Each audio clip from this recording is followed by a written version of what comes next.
Saya tidak ahli analisa, tapi pasti ada yang salah dengan pengelolaan negara ini. Termasuk pengelolaan pajak. Pasti ada yang salah. Mesti tanda tanya, kenapa rakyat Indonesia tidak taat pajak?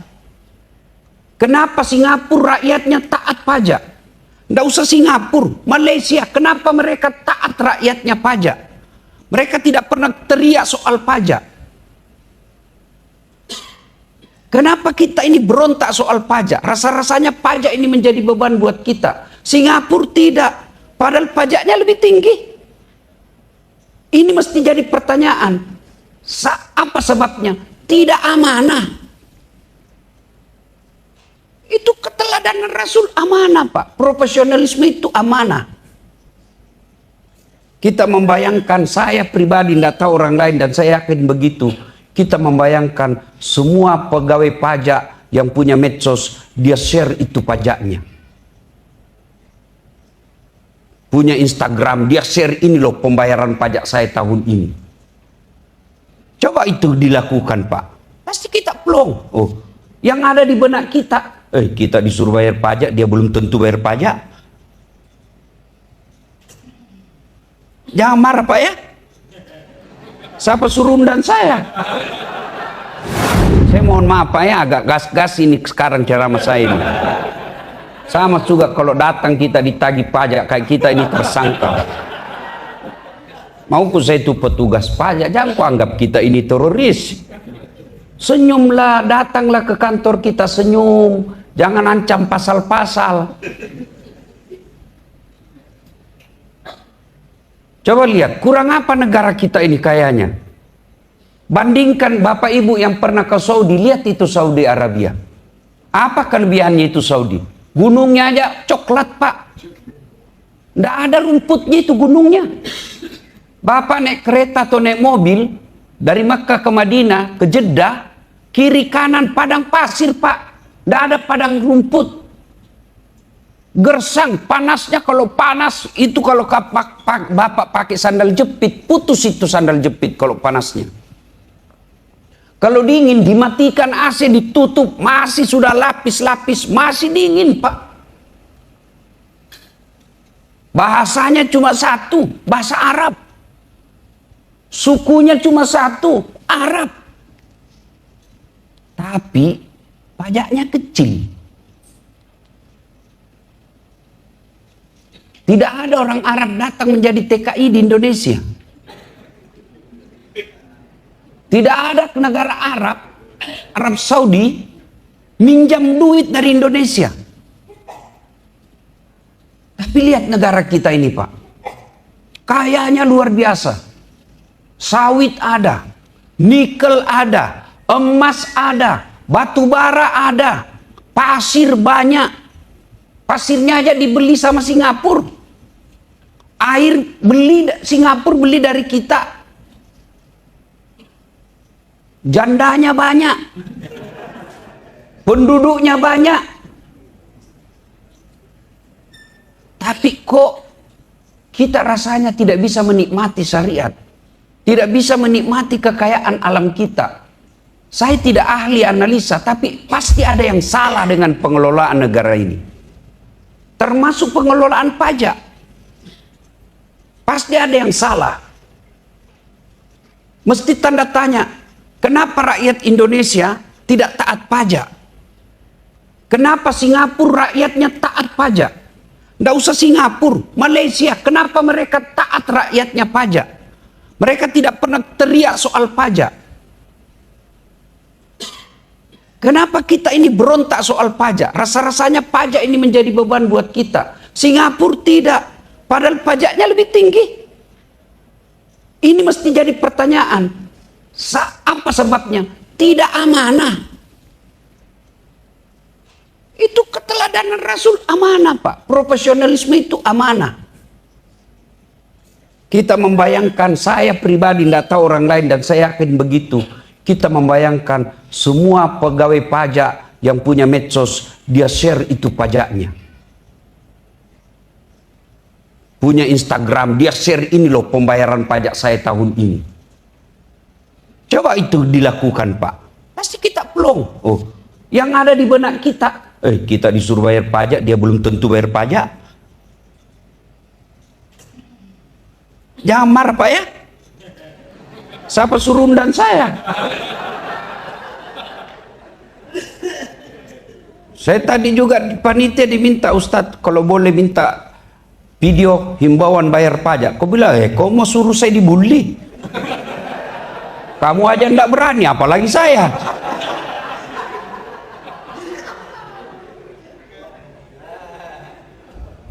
Ya, ini soal pajak.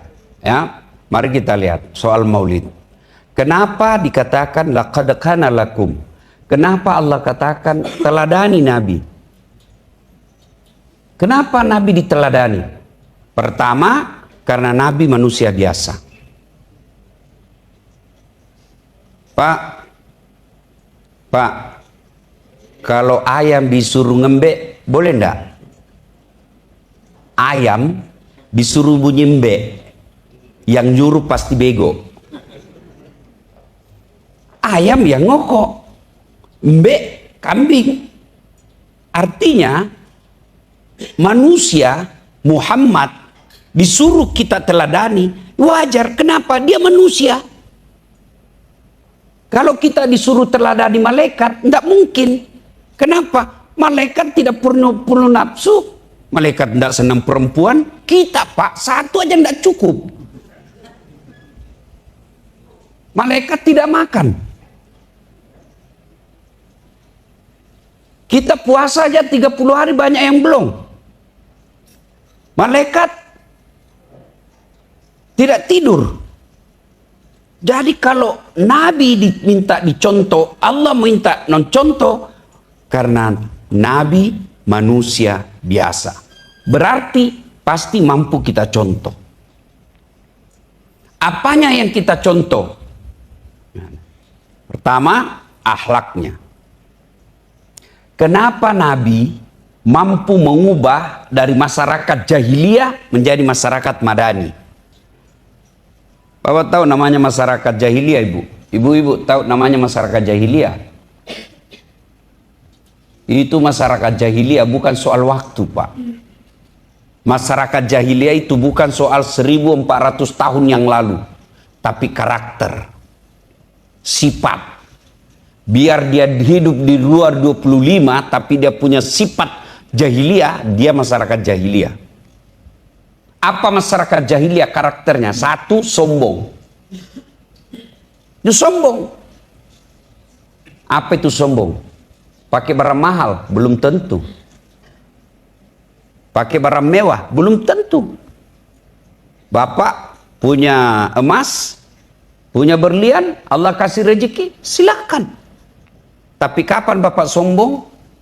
Dua karakter sombong kata Nabi. Satu, nolak kebenaran. Dua, meremehkan orang lain. Bapak pakai rezeki, pakai baju krokodil, cap buaya.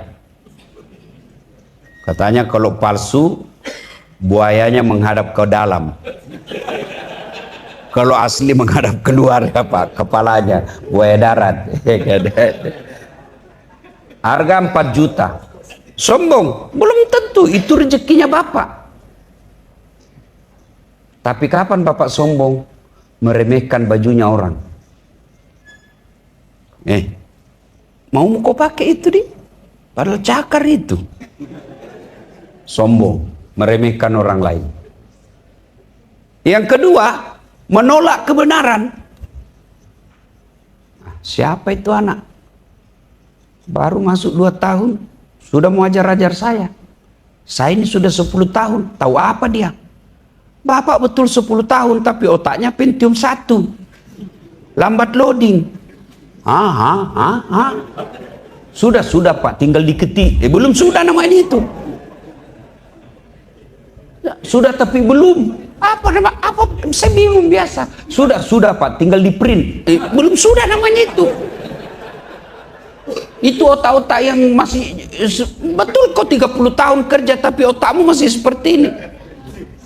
Anak muda betul dia baru 2 tahun masuk tapi otaknya prosesornya Pentium 5. cepat loading, cepat paham. Orang yang menolak kebenaran itu orang sombong. Nah, sombong kita lihat sekarang salah satu penyebab rusuhnya kemarin kesombongan. Boleh enggak pegawai pajak flexing? Boleh. Tapi kapan? Setelah rakyat Indonesia makmur. Boleh enggak anggota DPR joget-joget dengan gajinya? Boleh. Tapi setelah rakyat makmur. Kalau belum makmur, jangan dulu. Pasti akan ada ketidakadilan. Kita selalu puasa, bahkan Senin Kamis. Ramadan tidak ada lepas puasa kita. Tapi nilai dari puasa kita tidak miliki.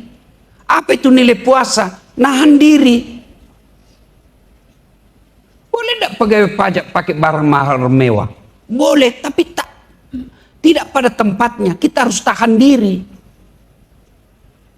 Nah, itulah akhlak mulia. Masyarakat jahiliyah kesombongan. Kesombongan itu menolak kebenaran, menganggap remeh orang lain. Apa biasa penyebabnya orang sombong? Satu, jabatan. Ini yang di depan kita semua ini potensi punya sifat sombong. Bukan saya bilang sombong, potensi. Berpeluang punya itu. Artinya dia menuju ke situ. Kenapa? Ya, ada jabatannya. Itu Nabi bilang 4 penyebab masuknya sombong. 1, jabatan. Kalau orang beriman, apa yang membuat dia mau sombong dengan jabatan? Jabatan ada batasnya, Pak.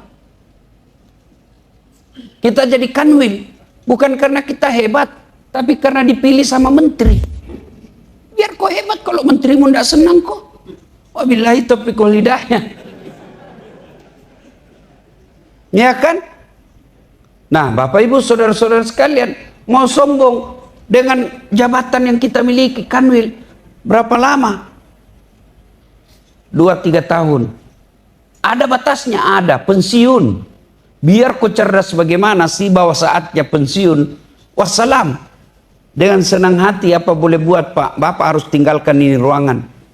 Masih mau pakai pangkat kanwil. Bapak lewat, anak buah bilang astagfirullah. Sudah sakit ini bapak ini. Itu anggota DPR mau sombong. Bagaimana ceritanya nak kau jadi anggota DPR kalau dipilih? Tidak mungkin kau jadi DPR kalau tidak dipilih.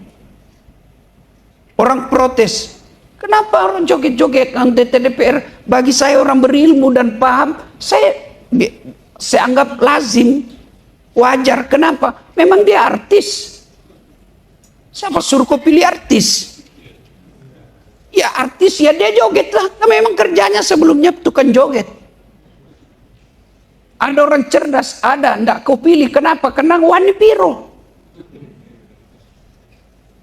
Nah, Bapak saudara-saudara sekalian, Nabi kita teladani akhlaknya. Akhlak itu, coba kita lihat akhlak Nabi. Kita mulai dari rumah tangga. Nabi suatu ketika terlambat pulang dari dakwah. Aisyah sudah tidur. Nabi ketuk pintu. Assalamualaikum ya Khumairah. Tidak ada jawaban. Assalamualaikum ya Khumairah. Tidak ada jawaban. Nabi pikir, oh tidur ini. Nabi ambil serbannya, dia hemparkan di depan pintu. Beliau tidur depan pintu. Bangun Aisyah dibuka, ada Nabi di depan pintu. Bagaimana reaksi Nabi? Dia jabat tangan istrinya sambil dia cium jidatnya. Apa dia bilang? Maafkan saya terlambat pulang tadi malam, sehingga kau tidur sendiri di kamarmu. Allah karim. Coba kalau bapak, ini mau dulu sederhana dulu Pak. Ini mau saja kita contoh. Dari tugas luar ke ini Pak, berdarah-darah otak cari target. Ya kan? Pulang tidak bangun. Pas dibukakan pintu, dongok memang tonggok. Itulah Rasulullah, akhlaknya kepada istrinya luar biasa. Kepada istri dulu Pak, kita hormati istri. Kita hebat di sini bukan karena kita semata yang jagoan dan cerdas, tapi karena ada istri yang memberikan ketentraman jiwa. Mana bisa saya ceramah Pak kalau istriku bikin ngamuk? Tidak mungkin saya bisa. Saya jago begini ceramah bukan karena saya hebat. Nah, mama nyecek kasih tenang saya. Coba kalau lagi 10 menit saya mau ceramah, tiba-tiba di WhatsApp, pulang kok. Apa Pak? Tunggu dulu, pulang kok. Pulang kok. Kenapa? Kesetrum anakmu. Iya toh Pak. Maka kalau mau tenang harus muliakan istri. Rasulullah itu memuliakan istrinya. Tidak ada istrinya dipanggil istri namanya. Tidak pernah beliau didengar Aisyah, Khadijah. Tidak. Beliau panggil Khadijah Ummul Mukminin. Aisyah beliau panggil ya Humaira, yang kemerah-merahan pipinya. Coba kita Pak kadang-kala panggil istri dengan gelar yang tidak bagus. Dut. Mantap-mantap istrinya gendut dia panggil dut. Tam. Hitam. Apa kata istrinya? Apa PC? Ya kan? Mulai dari rumah tangga dulu. Saling menghormati. Kenapa sekarang banyak rumah tangga tidak saling menghormati? Kasar. Terlalu lama pacaran. 4 tahun pacaran. Berapa kali bohong? Berapa kali selingkuh? Orang pacaran Pak pasti tidak ada lagi tuh namanya saling menghormati ketika dia selingkuh, ketahuan bohong, maki-maki kan. Nah sudah menikah kebiasaan maki-maki itulah yang bawa. Coba kalau tidak saling kenal, enggak itu karena kita tidak ada jejak digital. Dan itu perempuan sekali kau bohongi seumur hidup dia ingat. Karena memang perempuan itu ahli sejarah. Makanya istri saya mama nyecek bilang, kau tahu di perempuan ahli sejarah maka jangan kau bikin sejarah. Ya, itu. Kemudian ini dalam rumah tangga kita saling menghormati.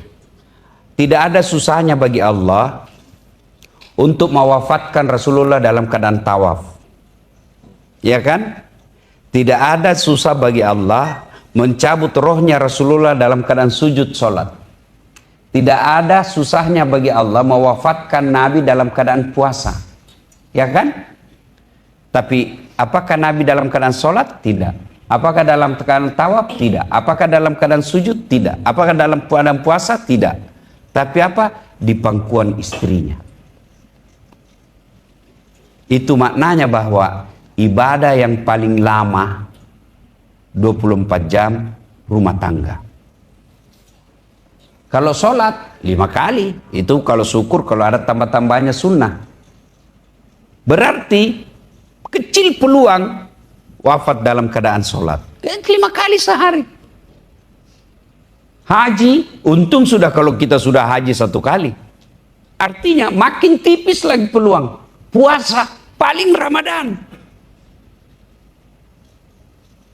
Tapi berumah tangga, cari nafkah, ibadah. Bapak, sini kerja supaya bisa bayarkan sekolahnya anak, belikan baju istri, bayar cicilan rumah yang ditempati istri kita. Itu semua jihad. Maka perlakukan istri, rumah tangga sebagai ibadah. Rasulullah sebagai kepala rumah tangga, kita juga kepala rumah tangga. Beliau sangat memuliakan istrinya. Balik maulid ini, ayo muliakan istri, hormati suami. Istri juga jangan sampai tidak memuliakan suami. Suami saya jelek Ustaz, ya takdirmu.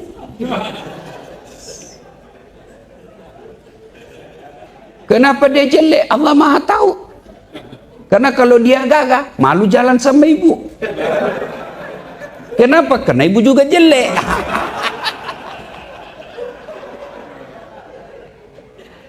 Ya kan? Saling menghormati. Suami jangan menghina istri. Ya, istri muliakan suami. Karena pintu surganya seorang istri ada pada suami. Ridha Allah tergantung ridha suami. Kalau suami sudah ridha, maka pintu surga lebih gampang diraih. Jangan berkata, Bu, kami istri ini tergantung dari suami. Itu perkataan motivator. Tergantung suami. Siapa bilang? Kalau tergantung suami, masuk neraka itu istrinya Firaun. Tapi buktinya Nabi katakan, salah satu wanita yang dia jamin masuk surga nanti, istrinya Firaun. Kalau tergantung suami, istrinya Nabi Lut, istrinya masuk surga. Tapi buktinya, masuk neraka dia. Jadi upaya diri kita, hidayah itu pribadi masing-masing. Dan perempuan yang cari nafkah itu perempuan spesial. Karena dia tidak diwajibkan tapi dia lakukan. Tapi waspada karena punya penghasilan, itulah potensi melawan suami. Saya tanya ke Ibu, tolong Ki jawab dengan jujur. Bu, kalau misalnya gaji tak 1 bulan 15 juta, terus suami tak satpam, kira-kira kita masih hormati? Bohong Ki Bu. Sedangkan suami tak cari uang, kita ndak ada kerja, nah kita lawan. Artinya potensi. Itulah sebabnya kenapa Islam tidak mewajibkan perempuan cari nafkah. Harus laki-laki. Kenapa? Karena kalau perempuan penghasilannya besar, lalu suami penghasilannya kecil, punya peluang dia tidak hargai suaminya. Tapi apakah perempuan tidak boleh kerja? Boleh, selama kewajibannya sebagai istri tidak diabaikan. Apa kewajiban istri? 1, mengurus suami. 2, mengurus anak. Kalau dia sukses di kantor, dia menjadi kanwil, dia menjadi menteri keuangan, dia menjadi perdana menteri, tapi anaknya dia abaikan, suaminya dia tidak hormati, tidak ada kemuliaan perempuan seperti ini di hadapan Allah. Begitu juga kita suami. Kita sukses di kantor, anak berantakan, tidak ada kemuliaan sebagai suami, sebagai bapak. Saya mau tanya Pak, ibu-ibu kalau punya bekerja, kerja di sini sukses, tapi mengabaikan anak, kita tidak tahu siapa pacarnya anak, kita tidak tahu apa konten yang ditonton anak kita. Begitu kita meninggal, tiba-tiba anak kita tidak ada tahu agama. Ibu kalau meninggal, siapa yang doakan ibu? Suami. Ya mau harap kawingi lagi Bu. Nabila Muhammad necek. Jadi kalau saya meninggal dulu Ustaz kawin lagi. Saya bilang, jangankan kau meninggal, kau masih hidup saja saya selalu berpikir kawin lagi. Apalagi kalau kau sudah mati.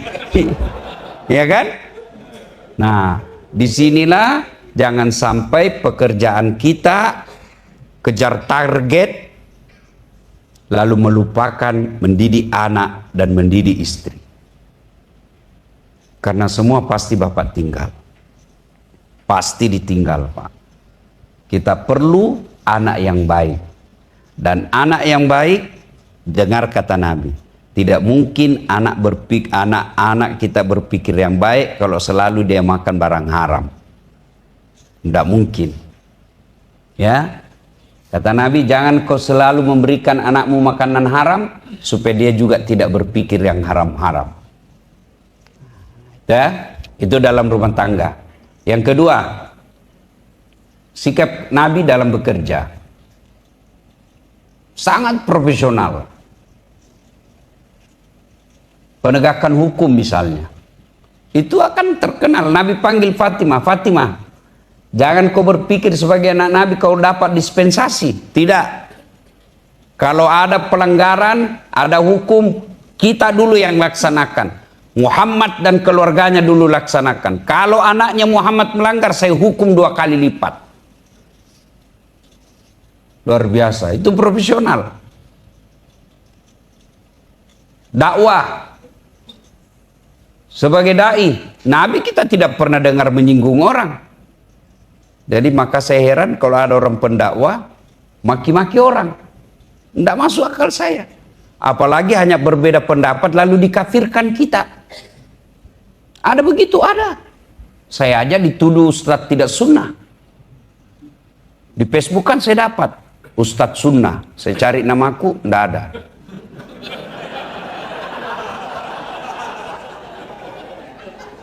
Sebelahnya Ustadz tidak sunnah. Nomor 13.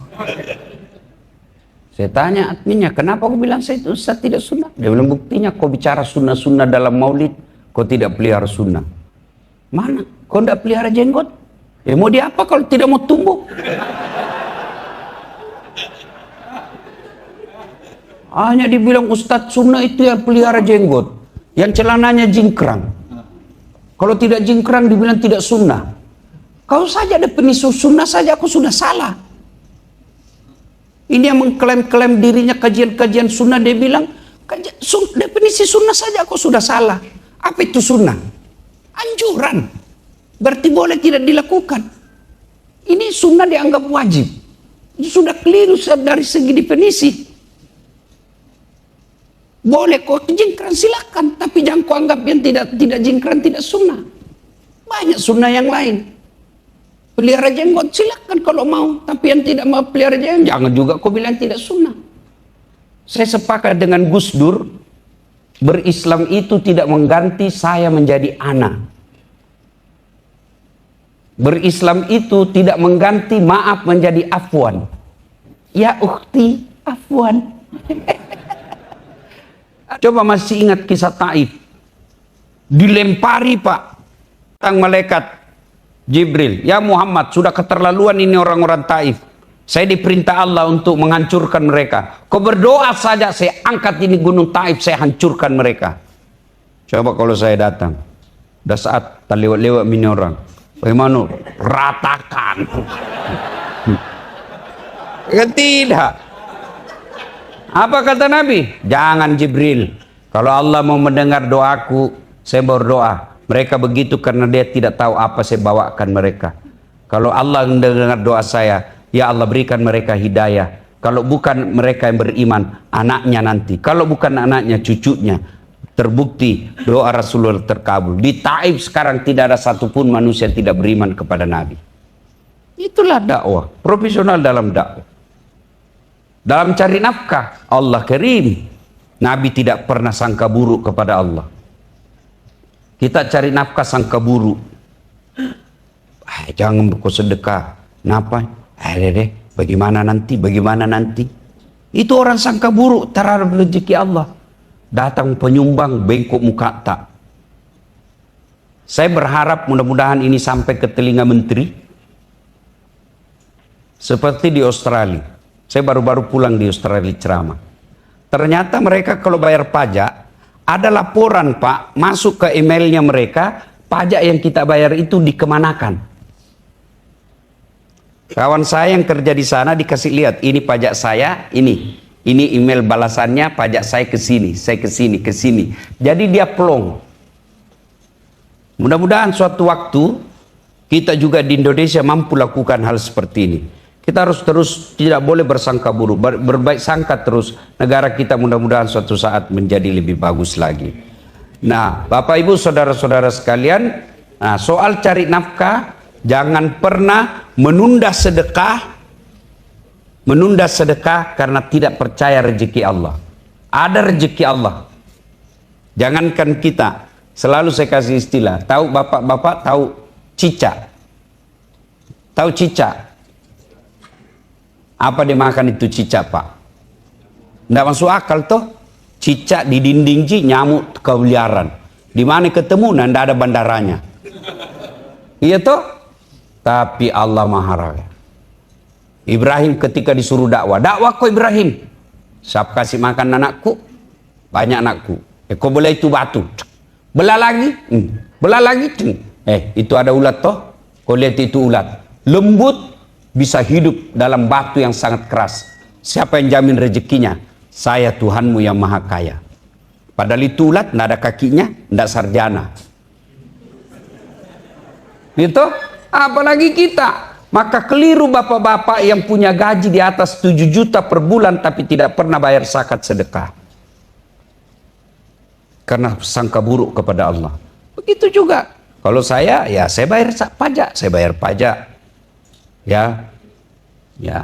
Itu bagian daripada kalau diniatkan lillahi ta'ala insya Allah. Tapi dakwah ini Bapak Ibu, ketahuilah dakwah ini bagi mereka yang masih percaya bakal mati. Tidak ada gunanya ceramah Pak, kalau Bapak tidak percaya bakal mati. Tidak ada gunanya. Tapi kalau Bapak masih percaya bakal mati, dengar ceramah. Jangankan mati Pak, pensiun aja Bapak percaya kan? Pasti pensiun. Ya. Tapi untuk sampai pensiun belum tentu. Ajal menjemput tiba-tiba.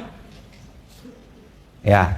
Dan pada akhirnya laqad kana lakum fi Rasulillahi uswatun hasanah, contoh teladan Rasulullah, kita contoh beliau. Bagaimana mencontohnya? Mulailah dengan mencintai Rasulullah, dengan belajar sirah nabawi, kisah-kisah Rasul, bagaimana Nabi cari nafkah, bagaimana Nabi berkeluarga. Anak-anak kita dibacakan sirah-sirah nabawi.